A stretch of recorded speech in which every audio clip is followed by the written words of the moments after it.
Hola,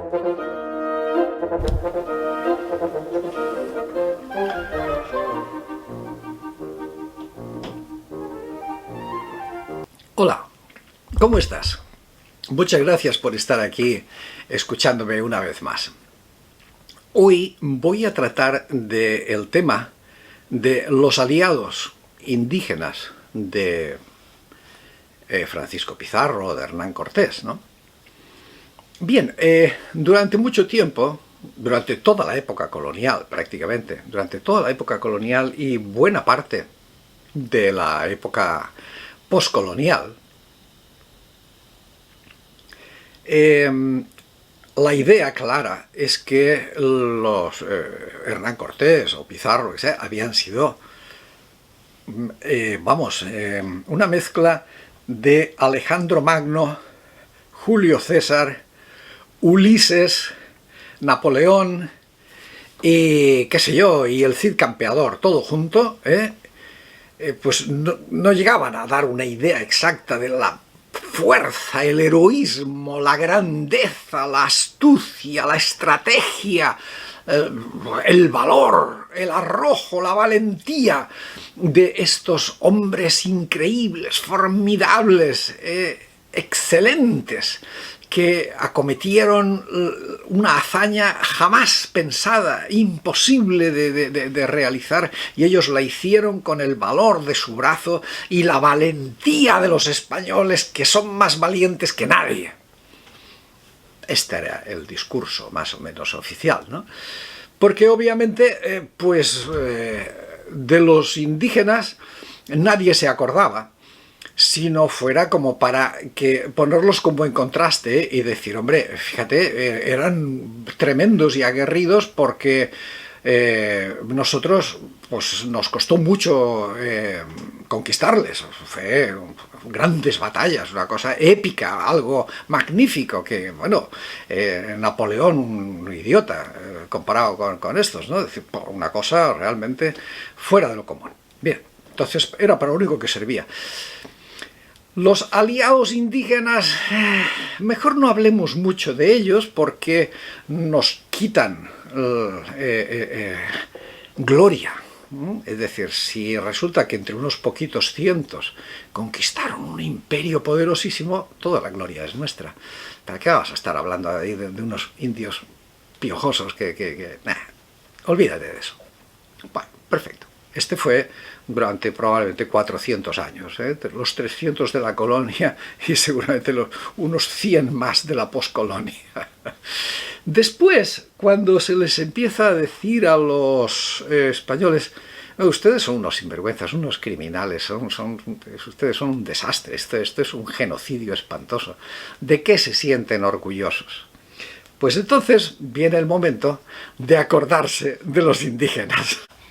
Los pueblos originarios pasaron de ser completamente irrelevantes, simplemente los enemigos, pasaron a convertirse en los que efectivamente hicieron la conquista, fueron los que realmente hicieron todo, porque los españoles, pobrecitos, eran tan pocos, que ¿qué iban a hacer? Es que eran muy poquitos, con lo cual, pues evidentemente fueron los pueblos subyugados y aterrorizados y sometidos, esclavizados, asesinados por los malvados, los que por fin, con apenas un poquito de motivación por parte de los españoles, lo hicieron todo. Y ellos fueron los que pues destruyeron Tenochtitlán. Veamos, en el caso concreto de México, la ayuda de los pueblos indígenas, oye, no te me eches encima, ponte ahí a un lado. En el caso de los pueblos indígenas mexicanos, el tema de la ayuda es muy curioso porque siempre la ayuda se producía después de que los españoles combatían contra los locales, los derrotaban y entonces decían, bueno, pues ya, vale, te ayudamos. Esto es absolutamente estúpido e incomprensible y solamente tiene una explicación, solamente una. Y es que una vez que has derrotado por decir algo, a los de Zempoala, incluso con la ayuda del apóstol Santiago, porque en Zempoala se apareció el apóstol Santiago ayudando a las fuerzas cristianas. Bueno, pues, por ejemplo, empezando por Zempoala, si tú derrotas a los indígenas de Zempoala y dices, bueno, ahora me voy camino hacia el interior, hacia Tenochtitlán, entonces ¿tú qué haces? ¿Dejas a un pueblo derrotado y resentido detrás de ti para que en cuanto tú te vayas se subleven y se unan a otros y vengan detrás de ti a perseguirte? La cosa más absurda del mundo. Simplemente les dices, me voy a llevar rehenes, y te llevas a unos cuantos de los jefecillos del lugar, caciques o sus hijos o quien sea, te llevas rehenes, pero eso por seguro. Que luego en las crónicas decían que no, que es que les acompañaban, por seguro que estaban encantados de acompañarles. Primero, te llevas rehenes, y segundo, te llevas a todas sus tropas, porque les dices, o te vienes conmigo o te acabo de exterminar. No dejamos ni uno vivo. Con lo cual, ante esta alternativa, después de haber sido derrotados, decían, bueno, pues ya está, vámonos con este, ¿no? Y a lo mejor sacamos algo de provecho, y a lo mejor nos sacamos algo, es decir, conseguimos saquear en algún lado, conseguimos robar en otro, y a lo mejor algo bueno nos puede suceder si nos juntamos a los que ganan. Y así es como iban juntando gente, por esta sencilla. Claro, esto luego te lo venden y te lo disfrazan y te lo decoran diciendo que es que las habilidades diplomáticas que tenía Hernán Cortés, habilidades diplomáticas como por ejemplo cortarles las manos a 30 embajadores, 30 fulanos que aparecen con una embajada, les cortó las manos. La mejor diplomacia del mundo. Fantástica. Cuando llegan a Tlaxcala, que es el gran aliado, ocurre exactamente lo mismo. Tlaxcala era como una isla rodeada de gente que formaba pues, el imperio que se llama Azteca, que también era la Triple Alianza. Y Tlaxcala estaba ahí en medio y ya llevaba muchos años resistiéndose pues, a formar parte de ese imperio, de esa Triple Alianza. Pues mira, porque no les daba la gana y porque iban a lo suyo. ¿De acuerdo? Entonces, ¿pero qué ocurre? Cuando llegan los españoles, ¿tú crees que los recibieron como libertadores? No, señor, los recibieron en pie de guerra. ¿Estos tipos a qué vienen aquí? Porque de entrada, cuando aparecían, la primera cosa que hacían era cogerse toda la comida que iban encontrando. Los pueblos que iban apareciendo, llegaban 500 españoles y 800 o 1000 o 2000 indígenas, pues de entrada en un pueblo de 500 habitantes lo dejaban arrasado, no quedaba ni un grano de maíz, a pasar hambre. Bueno, pues ante esta perspectiva tan halagadora y tan libertadora, lo lógico es que los tlaxcaltecas dijeron, un momentito, por aquí no pasan. Y se enfrentaron contra ellos y trataron de derrotarlos y de hacerles que se fueran otra vez, que cogieran los barcos y se fueran para su casa. Pero mira, estos poquitos españoles que no, pobrecitos, no podían hacer nada, resulta que fueron capaces de defenderse y de repeler el ataque de cientos de miles de tlaxcaltecas. Yo no sé de dónde sacaban esos ejércitos de cientos de miles, porque hasta las épocas napoleónicas nunca nadie consiguió reunir tantos ejércitos, es pura literatura. Pero bueno, es igual. Tú ya me explicas cómo reúnes un ejército cuando no tienes intendencia y no tienes esas cosas. ¿De qué comen, no? Cuando tienes un ejército de 100.000 fulanos en esas situaciones, ¿de qué comen? Bueno, pues es igual, dejémoslo así. Los tlaxcaltecas hicieron lo mismo que hicieron todos los demás. Vamos a echar a estos tipos fuera. Estos tipos son unos indeseables, que vienen, arrasan con toda la comida, se llevan todo lo que encuentran, destruyen los templos, o los llamados templos, o lo que sea. Bueno, son unos indeseables, a por ellos.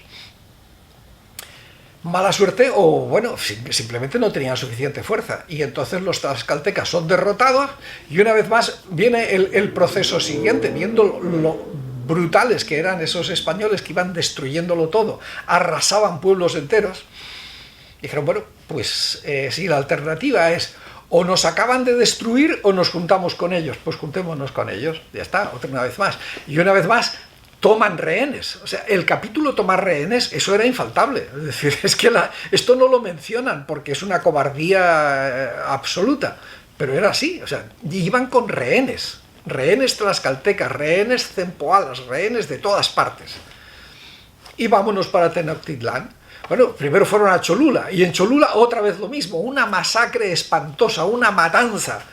Y después de eso, bueno, pues tienen ustedes dos alternativas, o se juntan con nosotros o los masacramos.